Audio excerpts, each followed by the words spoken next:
It's like, you know, all this time and all this experience, all this up in your head, and you're like, hey, what am I going to do with it? Well, I can't take it with me. I want to just share it with as many people as I possibly can. The Nguyen Peak Performance Podcast is about optimizing mind, body, and relationships. And I really want to provide information that will help you perhaps overcome some health struggles, even maybe level up and optimizing your quality and have an exceptional quality of life. But at the macro level, I really want to discuss policies that may affect social determinants of health. And social determinants could be from improving access to quality healthcare, access to education, and economic and community stability. And my hope is that when we improve the social determinants of health, we as a population have an overall improvement in our overall health status. So without further ado, I want to get into the podcast with Shawn Gumataotao.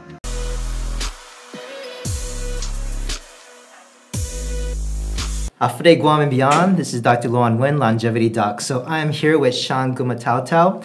So he is actually the managing partner of Get LLC, which is a consulting and specialty construction materials and supplies firm.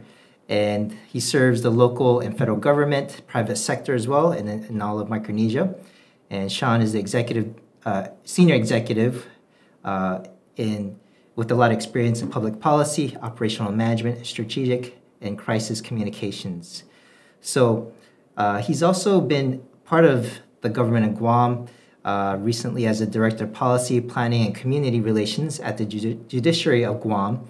He served as a Deputy Chief of Staff and Director of Communications for former Guam Governor Felix Camacho. And he's also the Adjunct Instructor in the Division of Communications and Media and Fine Arts at the University of Guam. And probably many years ago, you've been in the award-winning television. You were award-winning television news reporter, videographer, and podcaster for over 12 years between California and Guam. So, and his most recent endeavor that you're going for is you're running for senator in the Republican Party, right? And so that's kind of that's your bio. But is there anything else that you wanted to expand on your journey? Maybe I can say I'm a husband to my wife, Tricia. We've been married for quite a while, almost 30 years. We have 5 children. Wow.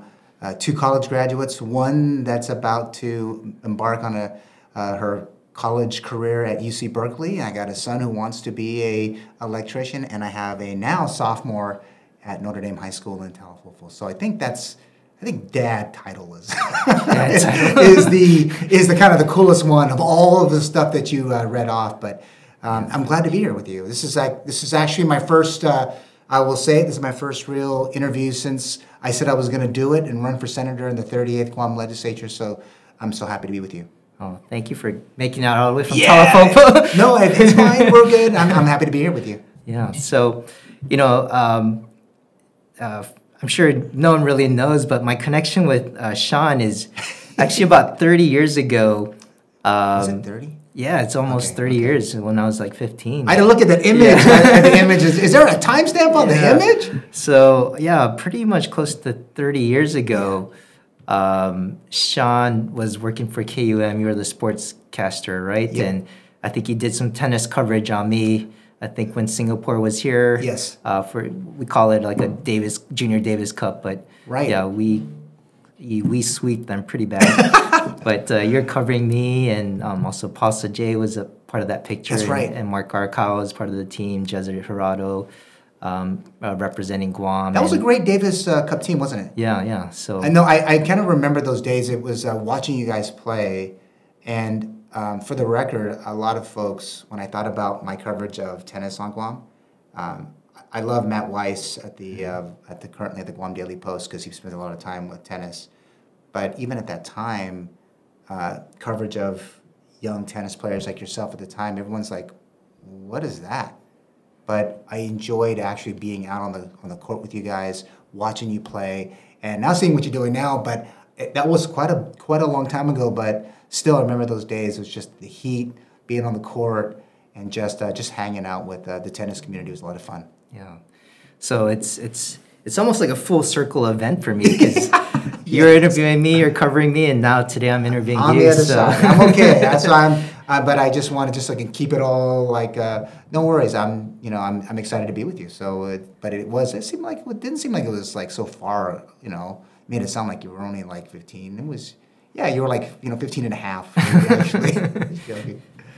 Yeah. So, I mean, I'd say you had a very diverse kind of work experience. You've done many things, and you have actually a lot of experience, almost 8 years, almost a decade in the government of Guam Right. side. And why, can you kind of expand on what are some of the things you're proud about, or what has accomplished, or what were you a part of back in your Gov Guam days when you were working like for the governor, and then why all of a sudden now what made you spark to run?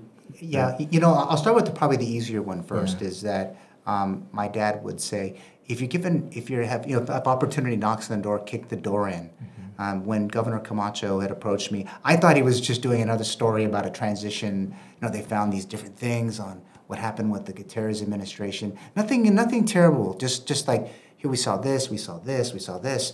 When he called me in, I thought it was going to be another transition story at KOM. And then he said, we want you to join our team. And I said, well, why me? And he goes, well, you're young, you're tomorrow, and I know you'll do a good job. And so that's what started my whole of a decade of government service at the senior level. It's interesting because it's such a different viewpoint looking at government at that level from the executive office and how to manage all the departments and agencies and the 13,000 plus employees that work. But it was one of the greatest experiences of my life. Probably, I encourage anyone, including yourself, others, to serve government at least one time in your life. You won't regret it, but it was never meant to be a permanent job. Yeah, that's other guys do that. Then an opportunity came at the judiciary. And little known fact about it, I competed for the administrator of the courts. And Chief Justice Merriman believed in me and my skill sets and said, hey, we have something else we want you to do. You weren't lucky to be the administrator, which, by the way, I got to do a lot of the stuff when he was gone, but it was being the director of policy and helping to shape the policy at the judiciary with the 10 judicial officers, working with the team. And I do miss that group of people. I mean, it was, when I think about government and that branch and the role that they play in the, you have the executive branch does their part in executing the laws, the creation of laws at the legislature, but the whole idea of the interpretation of them and working with people to, at all different strata, different levels of our community. It was really what probably, I would say it was very, very rewarding working at the judiciary. But bringing that to a whole completely different role. I've seen it from the other side, if you will, right? Mm-hmm. And so, Doc, I'm really excited about now this opportunity to help create public policy that has a lot of common sense attached to it, but also just seeing what I'm seeing as a small business owner and how we can bring that to the branch of government and to, and just create policy that's going to be good for not just a few people, but for everyone. Yeah. So I guess before we go and get into maybe some of the policies or some of the things about your campaign, like, what, I guess, can you tell me a little bit about GET and... Oh, yeah. Yeah, and then, I'm always interested in, it seems like you run the company with your wife, right? Yeah, she's my boss. She's your boss. Well, I mean, and we've, we were really worried when we started the business. It was like a big leap of faith for us. Yeah. I just was leaving a Fortune 100 company after leaving the office of the governor. She was just coming off of her career in banking and in the federal government, and she was like, hey, you want to try something a bit different? So we both took this really great leap of faith, and with every year, the 3 years, the 5 years, and now we're into our 12th year, and we're just happy with what we're doing. I always tell my friends, and I'll tell on your podcast, I should have did it a long time ago. It was a lot of fun yes, it was a little bit of a struggle early on, but our consulting firm and it's two businesses. The LLC has this consulting side, so we do business to business consulting, and just, either working with small businesses, working with big businesses coming to Guam and working with them. A lot of that business over the last maybe 5 or 6 years is all focused now on helping public relations, helping the marketing of other organizations. I was part of the pandemic working with a company helped support. It was supporting the CDC at the time as part of the pandemic. Even though I was working a little bit at the start of the pandemic with Gov Guam, but it was kind of weird to come back at it after a little bit of a break. Help small businesses through the Small Business Development Center, advising hundreds of businesses as they were going through some of the rigmarole of the federal programs attached to the COVID pandemic. It was a lot of fun to do that. Now we're kind of back doing our thing. We're supporting different contracts, and right now we're helping to maintain, I would say, over a couple hundred miles of roadway in Guam, and you'll see our guys helping support DPW and GVB as we're keeping our island beautiful. We also maintain the Guam Football Association's, the whole training center. And so when people come to the training center, it's always clean, it's tidy. Well, it's because our team is there working their butts off to make it a good place for them to train and to play. But yeah, that's that business. And then the equipment side, it's very niche to just very specific construction materials. But for us, it's anything in the building envelope, we can pretty much provide to folks. So it's been kind of fun doing that as well. So you said roadways, so you provided like the construction materials? No, we're actually maintaining them. So if you drive down now, you notice the grass is cut. Yeah. I mean, so our team is working with the GVB to provide that service to the community. So we're I guess my plug now is telling everybody, don't throw anything out the window. Or we early on we saw people dumping. We're just like pulling our hair out, telling the mayors, hey, what did we just clean that side of the road and either Dededo or Jigo, and can we get people to just stop littering and stop just illegal dumping. So it's clear. I don't think people will back up, dump some stuff and then split. But it's been very few of those things. But early on they saw it and said, oh, there's opportunity. But for us, it's when we're bringing back visitors, one of the first things they'll see in our visitor plan is the roadways. So we're helping support that for the Visitors Bureau. So it's been a pretty good. We've done it before. We did this several years previously. We're also supporting the Guam Housing and Urban Renewal Authority. We maintain all the Southern public housing, making sure that it's clean for their patrons. And it's been a great experience managing the contract and just meeting new people every day. Yeah. Yeah, it always gets me kind of excited to see a couple or married couple run a business together. Sometimes they say don't work with your wife because it could make or break you, but that's kind of the hear and say different perspectives. But right. I think for me it's strengthened my marriage, or I guess it certainly tests it out.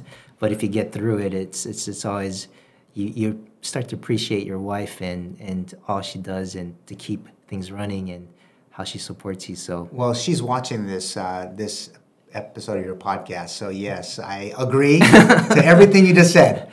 But yeah, I mean, and our relationship has gotten much stronger because of it. And this campaign, she's been fully 100% behind me and just talking me through it. And every morning we spend time drinking coffee, listening to talk radio, talk about the issues of the day. But it was all of those discussions, watching our business during these really challenging times, that really led to this opportunity to step forward and be a different part of the community by being a lawmaker. Yeah. So speaking of small businesses and local businesses, I think one of the things on your platform is helping to support or bolster small businesses. So can you expand on that, and how do you plan to propose supporting new businesses or small businesses? I mean, as a person who's watched over the last 6 years, kind of the degrading and lack of respect for businesses, and I say that with all due respect to the administration, but when we think about the way that the over 75,000 employees and the 400 small businesses on Guam were neglected, and tailored to other parts or other industries that weren't that big engine, it made me just think like, hey, something's going on here. I think that from a policy point of view, we've seen an infusion in funds with the earned income tax credit. We've seen federal policy change that lessens the burden on the government coffers. So I guess as a senator, I want to see the rollback of the GRT. The gross receipts tax can actually rehabilitate many businesses. Businesses like your own and mine will be able to invest in people or in equipment or in, gosh, you name it. We've been kind of holding off because obviously with the cost of living, it's so high and and inflation's impacting that. But by simply rolling back the GRT, infusing that, it's going to have a bigger multiplier effect. And especially as we're trying to bring back Japanese tourists and the like, that's going to be down the road, farther down the road. So in the short term, it makes sense to look at a responsible rolling back of the GRT. It makes sense today. And I think that most of the community, especially, I speak to friends of mine who are in the service industry, who can't find workers, who are having a hard time with their customers in terms of getting them back to some of their businesses. But if they had that, I guess, the rolling back of the GRT, in my opinion, would really go a long way to help shore up the businesses on Guam. And I think there'd be a newfound, call it bullishness, if you will, in how we do business in Guam. I think that it's a big deal for all of us. If we can roll it back, I think that's the first step to helping the economy get back on its feet. Yeah, I definitely agree with that. We actually talked about that in some of our partner meetings, and yeah, it was just interesting how we've had a surplus and that wasn't kind of discussed about. And I think especially during the pandemic time, that would have been, when we're trying to recover, I think that would have been definitely helpful. PPP and things like that kept us afloat, but I think there's other things that could have been done, certainly to help the small businesses, and I think that's a great idea. Right. See, the federal programs can bridge the gap, right? And like the PPP, the economic impact, these loans, and if we just came off of MOAR, so anything from the SBA, but the government of Guam has to do its part. Yes, I'd like to see maybe more emphasis on apprenticeship and putting more money into the state plan for workforce development. If there's more money in that, then we'll start seeing more of those programs at the Guam Community College as well. So it needs the boost if there's going to be funding towards that. Also, there was a huge opportunity in the pandemic where they were trying to address the workmen's compensation fund. And well, when there's no one working and there's no businesses doing work, or we're sort of losing employees, leaving off island or whatnot, or businesses closing, that fund is getting depleted. And if we're not paying attention, then what do they expect to grow the workforce if we don't have that kind of support in the Manpower Development Fund? So putting the GRT in play and then taking some of the, that, call it the multiplier effect, back into programs like that seems like a very reasonable thing to do. And as we're waiting for tourism to really get back to its pre-pandemic numbers, then that might be a way to stave off what we're all seeing as a business and as part of this greater economy in Guam. Yeah, you might have touched on this earlier, what you said, but one of the biggest complaints I hear from other small businesses, especially like in the service or restaurant industry, is there's no workers, there's no one to help, and they're struggling big time. I think out of the private sector or right now. So, what would you think is the best way to address that on the shortage and having,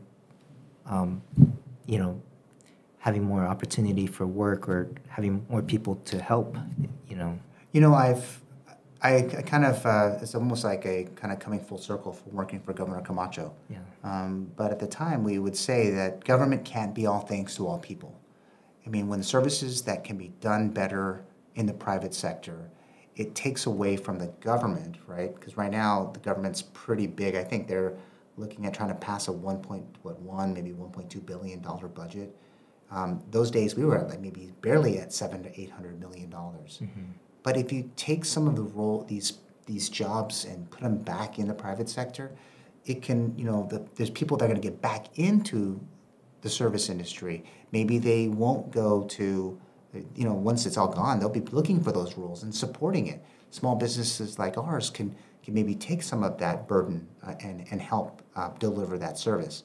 But like restaurants and some of these other places that really are supporting you and I and your families, your staff, we need to start to push more incentives for government's just got to pretty much get out of the way here.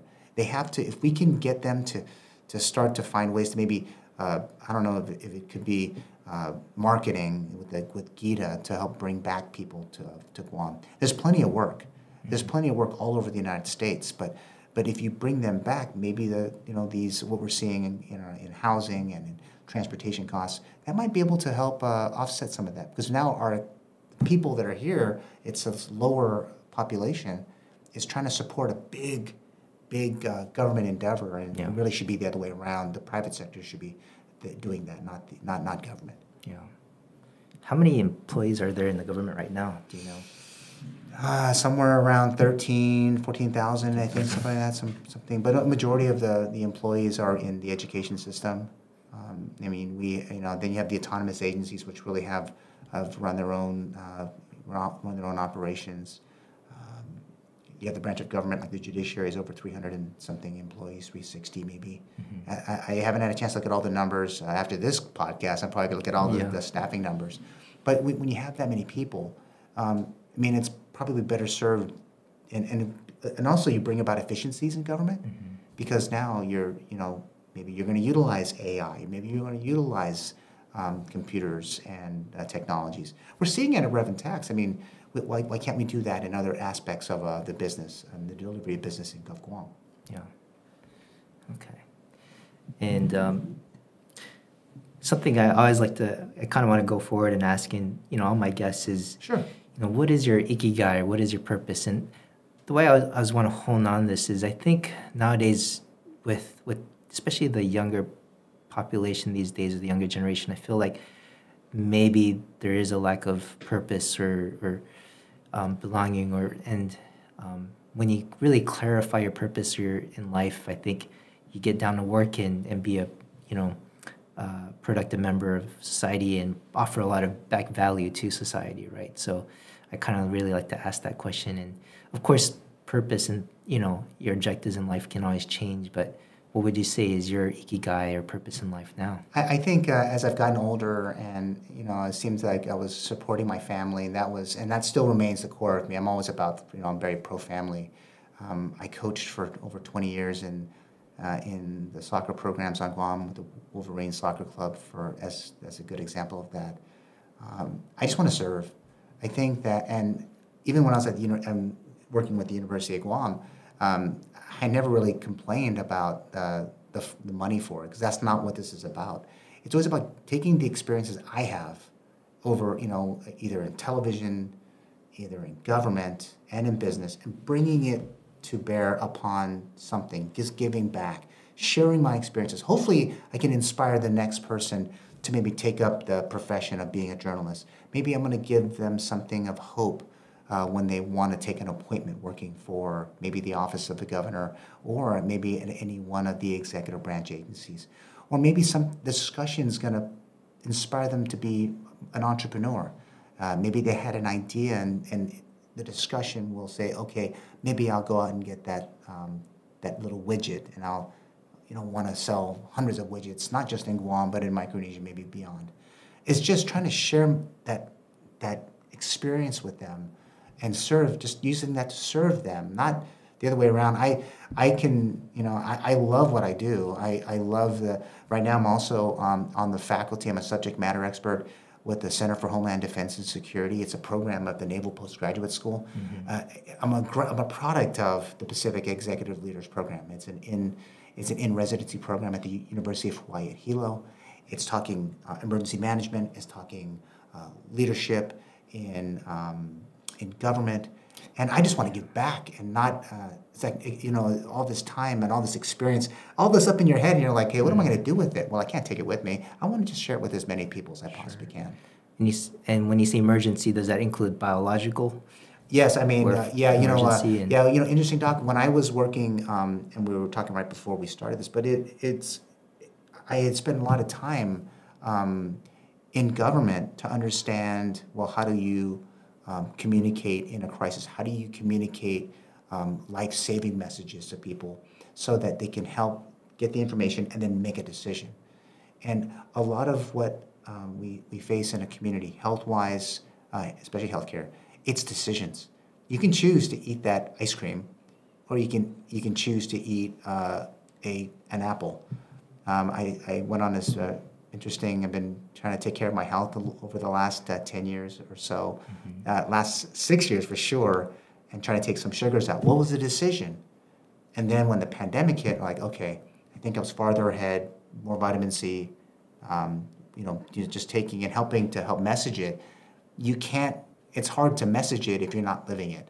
Yeah. And so, yeah, and I look at, that whole experience. It really has shaped who I am, a lot bigger than I've ever thought I would be today, because of just, wanting to help other people and maybe help them make that decision. They can choose not to, right? They can think, oh, he's really out of his mind. But I learned it working in television news. I learned it just by having to listen. And how can you take that and then share that with somebody else, and then hopefully they'll make a better decision for their own lives. I could go on and on about it, but it's just the experience of just sharing, and hopefully it makes a difference to someone down the road. Yeah. So, I wanted to go to another part of... Did I answer your question about that purpose? Yeah, definitely. Okay, yeah, I'm like, did I answer that? Yeah, definitely. And I think we're kind of on the same wavelengths. And I think personally, for me, I was probably more chasing awards, and I think I'm a lot of times motivated by attention or winning awards. Maybe it stems from trying to appease or impress my father, right? Maybe it stems from that, I don't know, because I'm chasing things like Pico's Best Family Physician or all these tennis awards, right? Make sure you vote. So, but I think I'm flowing more towards how can I be of more service, and how can I do that in a bigger fashion. Right, and it's interesting, like you say that, because like my parents, they're probably going to be watching this too, and they live in the U.S. mainland. They live in the Bay Area in California, and hi there. But the idea is they'd always they just did work, and they were just kind of pounding out a living, and all I knew was just go get it, work, and then go home, rinse and repeat, if you will. Yeah.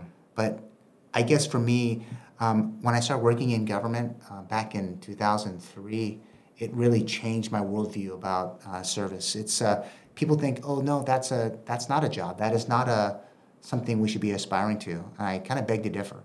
I think there's some great people in our community that give so much of their time and their talents, and then over time, that chore was not so much a chore anymore, because I knew that there's going to be someone at the end that's going to benefit. Mm-hmm. Yeah, and our parents, we always want to not one up our parents, but we want to make them proud of us.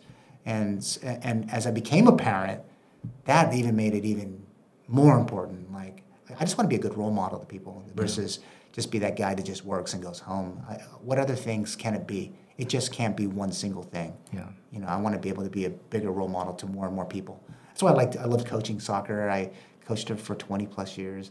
It was different than reffing wrestling. I don't know if you know this, but I was reffing wrestling when I was working at KYM. No, I didn't know that. I was a head official for Oceania Wrestling. Wow. I did, over, I don't know, the match number. It was close to, 10, almost 20,000 matches over that time period. And then after a while, okay, those knees can't get up and down on the mat that much anymore. But it was like you said, chasing that. I had achieved something. I mean, I would never be able to get to an Olympic Games as a ref. I did Oceania Championships.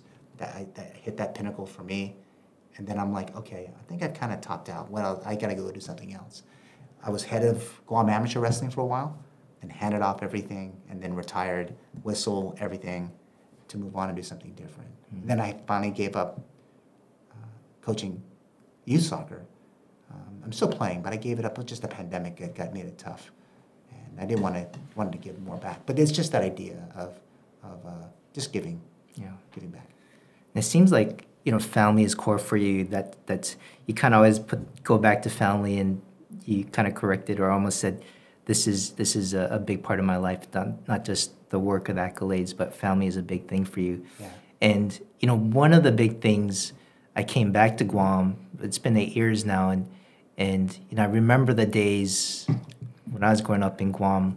My parents would just be playing tennis and just leave me, so I would be out all over Hilton, play hide and seek with my friend Mark Pieper, use the whole Hilton as a facility, and we'd be out. And Mark was an intern for me at KOM, by the way. Oh, was he? Oh my Okay. gosh! But but I'm sure he was probably easy to find because he's so damn tall. But anyhow. Yeah. So parents would just leave us alone. No worries of getting kidnapped or anything. Right. But I thought things are changing, but I felt Guam is still safe. I think I could raise my kids here. Yeah. I don't have to worry too much. I definitely won't just leave him at Hilton like my parents did. Oh no. But I feel People will be calling you. Hey, come get your kids. But but I feel like I've noticed over the last 3 or 4 years, it's just, and I don't think it's an algorithm thing. I'm seeing more and more crimes, more violent crimes. Yeah. Maybe 20, 30 years ago when you were doing KUM, it was a rarity to even talk about murder or any drug-related major crime, right? Any violent crimes. Maybe a lot of petty crimes or stealing or breaking into cars, but nothing violent. And I've noticed that more and more these days. And I think one thing, if anything, that would really move me out of Guam is if it gets dangerous to the point that I don't feel safe, And so I think one of the things on your campaign was really reducing crime. So what's your ideas on that, and what do you think has to happen? Well, I was at the judiciary for several years, and I think one of the hardest things to see, because one of my roles was take in magistrate complaints, distribute them to the local media, right? And so when you read through them and some of the conditions, some of the crimes that were committed, a lot of it has to do with the lack of opportunity. A lot of it's drug related. It's kind of a downer, and that the community that, when I first came back from college to Guam in the mid-1990s, things were pretty mellow. You didn't have as many crimes. A lot of it, people said, well, if you were here in the 1970s and the heroin epidemic, it was pretty wild. Mm-hmm. And then to be here right at the heart of what would be called the ICE epidemic, and the types of violent crimes are very shocking. Some in your neighborhood from where we're at today. Just in Talafofo, where I live, it's a very small community, but still we know everyone. And if something does happen, it's kind of a big letdown, because we try to teach people like, hey, be respectful of others' property and all that. But as we get to the bigger villages in Guam, it's been a loss of that. I'm not sure what's happened, Doc, in terms of people's values, and is it people coming that are not from Guam, mm-hmm. Like people that are here for work and others, and some of their behaviors come from other places. I talk to folks. It's a tough one. But one of the things that I'm really more excited about is I really believe in second chances. I really think that people, they can commit a crime and then it's like, okay, I made a mistake.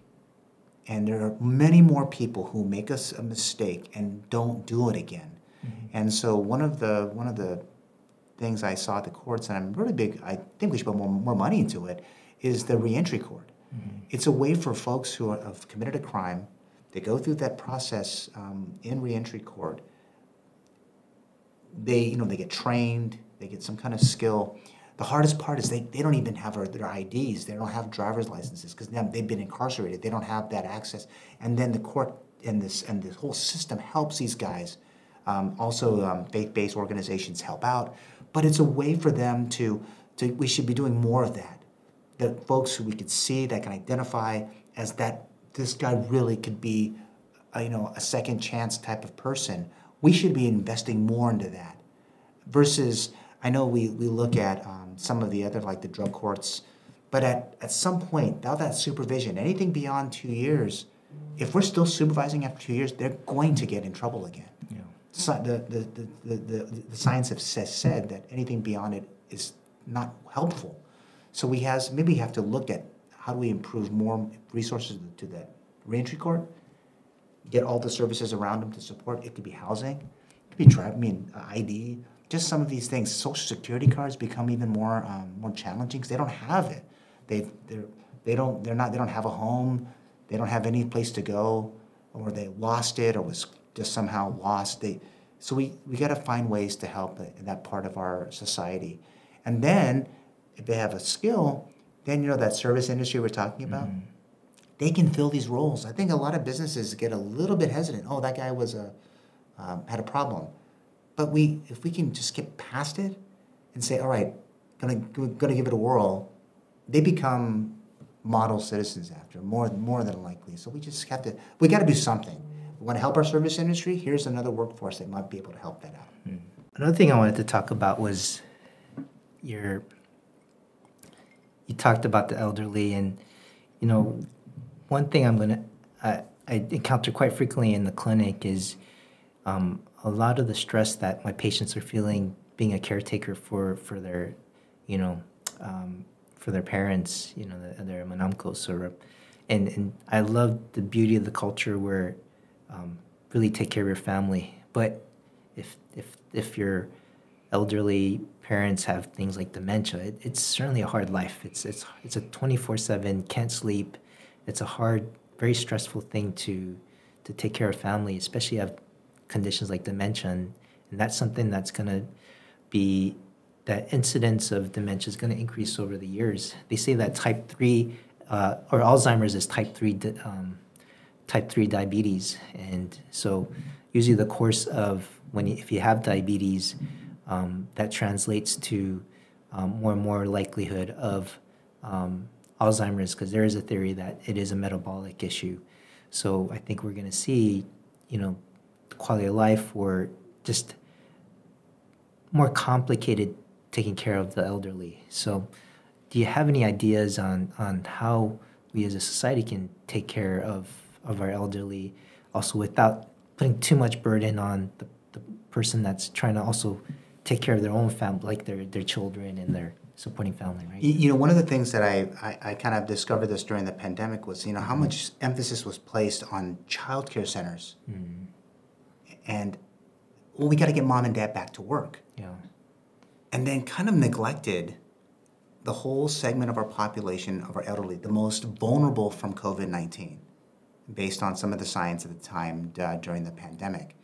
But I think we should be encouraging more of an industry, a care industry, if you will, either offering qualifying certificates to larger companies to come into Guam and bring more people or expertise that can take care of our seniors. I think about my family, my in-laws, my dad's sister, who and her late husband, and how just helping them. That's my own experiences, and trying to find folks to assist. You might get one, maybe one care group to take care of them, but then life happens to them, and now there's no one to take care of our elderly.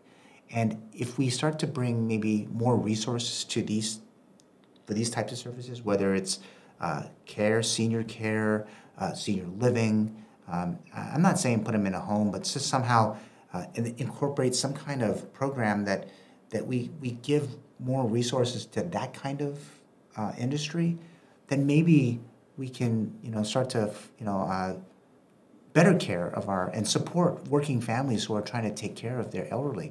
Remember, most of the families on Guam, it's multi-generational households that they're in, and at higher levels than probably anywhere in the United States. And we don't have enough support to them. It's like, okay, well, mom and dad are there, or family, all right, whatever. But they still, they're going to be alone.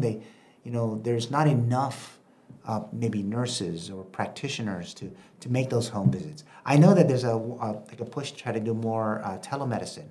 But remember, Nana and Tata they don't really know how to get through WhatsApp. Right. They don't know how to do a FaceTime call. And it's like, day boy, this is too much, and they kind of give up. Or if there's no internet in the home, so how can you possibly do that kind of home health, with the use of technologies? So if we can help build an industry primarily for senior care, and even there's a kind of a dusting off some of the old plans for Guam. You know that a lot of folks who like to visit Guam are seniors. They want to enjoy the warmth of the island, the waters. It's very therapeutic. But we should be looking at that medical tourism for elderly folks who can come from like Japan or Korea, right. and they want to get away from their coldness of their country, but to have the ability near like Tumon or these other places to develop resources so that they can also avail of some of that, because they want to enjoy life too, and we just keep forgetting our seniors. I know one day I know me before you. Well, I'll be a senior, and I hope that we can create that care industry, so when it's my turn, then hopefully there'll be people to take care of me and not be such a burden to my family and the like. Yeah. I hope that is something that doctors and care providers around Guam can get behind. I hope they could, or even have ideas. Maybe how do we expand it? Do we target maybe those with diabetes? Do we look at maybe those with dementia? What would be the target, and build upon it, and because we can pilot it. I think we should look at legislation to pilot that program, or maybe just go right for it and say, let's bring in some big companies and multinational companies that have a better idea on this. We're very limited in what we can offer. Yeah, something we certainly got to look. The funny thing is, I think Dr. Leo Palace would have been the perfect place, yes. I felt. But I think yes. Dr. Akimoto was working on that. But for some reason, I think the ownership and Akimoto's team could not make that work for some reason. Or we can look at other locations in Guam. Do we there's a couple of hotels that are underutilized. Maybe we target a single hotel, working with the Hotel and Restaurant Association, say, hey, can we pilot using a hotel that's completely, that needs some help. Yeah. And then we can, bring them and then market it a certain way. And I think it'll have bigger yields more than we know. Those are the kind of the main things I want to ask about the campaign, but you also touched upon efficiency of government. I always, it's easy for me, outside of the government or private sector, always, maybe bashing or talking about the inefficiencies of certain government agencies, or even things like GMH, right, and how they might do things. Yeah. It's easily because I'm on the outside and I don't see anything, the processes of what's in there, but you've been part of that kind of machine, and you got to see inside under the hood too. Right. So you might have a little more empathy or understanding of how do you work through that a little bit more. I think it's funny you asked that. It's about priority. If today government was to prioritize a service, then it can get better. But what's happened, in my humble opinion, is that if you ask anyone, if you say, what is their priority today? If there was one, then they would have something really good you've seen from it. That's the problem today, is they have a mandate and then a priority, because it's linked, and I don't think they truly get it. And I'm, as a tax-paying citizen, I get frustrated with that.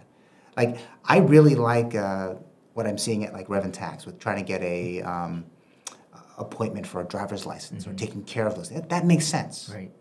And it's cool, because now you're doing using technology, there's numbers, you see it, you hear it, they're moving quickly, it's now real ID compliant.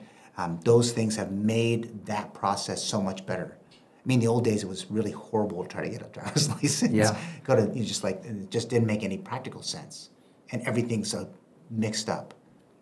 But if there was a priority, and I challenge you to name one that you've seen that they've been able to accomplish, because if you could, I want to know too.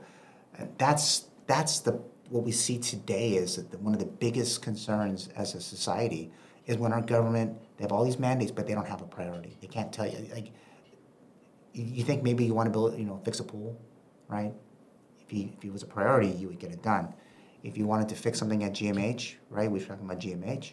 Well, what's the priority? Is it the electrical box, or is it air conditioning, or is it floors or paint? We'll prioritize it, then we can see a result of that priority. But when you have so much, they feel like they just want to give up. It's like, no, you have all these divisions and people. What's their priority? What is right now in front of you? And then hold it to them. That's the accountability. And if they don't, they can't do it. Sorry, but you got to move on. Yeah. You can't. I mean, government workers probably hearing this going like, he's crazy. Like, no. If you look at a classroom at a public school, they're teaching. The priority is to make sure these kids are learning. They just need the resources, right? And unfortunately, in some schools, they're just a mess because the priority is not to fix it. It's some other thing. Mm-hmm. But you go to other schools, like I like to use Talafofo because it's closer to my house, but their priority is education and learning, and they're doing a great job of it. They're doing a fantastic job. But why can't we see that at other schools? Carbolito Elementary or Attica Elementary, which is a new school. And Doc, the priority is what? There. I'm not questioning those school communities, but we should demand of our elected officials, we should demand of our government agencies, what's the priority, and are you actually doing it? And if you're not, someone has to hold them accountable. Yeah. And if they're not going to do it, get someone that's going to do it. I mean, it's okay, you tried. It's time to move aside. Let someone else try. And one of the great things I learned in government is there's some great people. There really is. If you don't listen to them or you don't lead, then what do you expect them to do? They'll do their job, come 8 to 5, and they'll be like, okay, I did this, but what else do I do now? It's 2024. Do we still need to be doing paper? Can we implement more digital type of solutions? I went to pick up to the Guam Environmental Protection Agency to pick up a book on pesticides. I paid my money, no problem. I got a paper receipt, but they got a paper book, and it was like ring bound. Yeah. I'm like, could have I got a PDF, or could you email it to me? I would have been happy to pay for it. I could have even gone online, right? Versus going down to their office, and then when you go to their office, the office looks terrible. Yeah. Like they just the maintenance of it all. It's like there's no pride. At the judiciary, I mean, we were so blessed there because they took pride in that. A wall gets scuffed, and the scuff is gone in 2 days or less. Yeah. Because someone else saw it. That shouldn't reflect us. We don't have pride anymore. Well, no, they did. We have to think about that for the executive branch because there's great people there. They just need the help, or they just need someone to say, all right, what's the priority? We got to hold you accountable. If you can't, you got to move aside.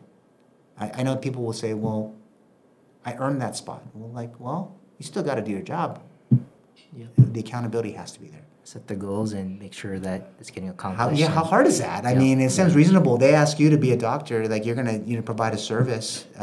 Your patients don't have a question because you're delivering it, good care. But in government, we can't demand the same of our agencies that help us, whether it's getting a business license or paying my tax, my taxes, or maybe doing a bid, maybe just trying to, get a permit to put get a spot on the parade route for Liberation Day. Whatever the case might be, it's got to be better, and they got to keep, working to be better. And if we're not, time to move aside. Mm. And it sounds pretty rough, to be honest with you, but I can't think of any more tough love than we can give. I mean, there are neighbors, there are friends. Why can't we? Right. I agree. Is there anything else that you wanted to mention for your candidacy or your campaign, or any other message you wanted to put out? I think as people are watching this and listening, they're having to make a choice, and when they look at the ballot, they're going like, "What are they all about?" I have a website, right? You know, ShawnGumataotao.com. I'm probably the easiest guy to get hold of. You can always call my cell, 671-483-0789. I'll answer it. I want to listen. I want to understand more. But I also want to bring all of my government experience at the senior level in this community, my experience in business, and all of the things I did, even in working as a journalist, to bring it to bear upon policymaking and to bring some common sense legislation back to the Guam legislature. It's, interestingly enough, if I am elected and I'm sworn in, it'll be the 75th anniversary of the first swearing in at the Guam legislature. At that time, Doc, that legislature was more advisory to someone else. But we're now in 2025 at this point. We will be able to create laws and modern laws that can really change the complexion and the direction of our island. I mean, we're still a very patriotic American community. I mean, I still feel strongly about that. And that branch can bring about substantive change. It's all separation of powers issues. It's all about co-equal branch of government. They can affect quality change if they want to. And I believe if you elect me and elect a Republican majority, that we can bring that back. And to kind of give some hope that our government is not lost, that it's not listening and seeing the things around us, that's okay. We could have all that mildew and rust on those buildings, but we're not going to do anything about it. No, we have to do something. And then our community will be saying, hey, listen, these guys care. They're listening, and we just got to do a better job of it. And I think that's what I'm here to share was I want to be a better listener about this. I want to be able to serve.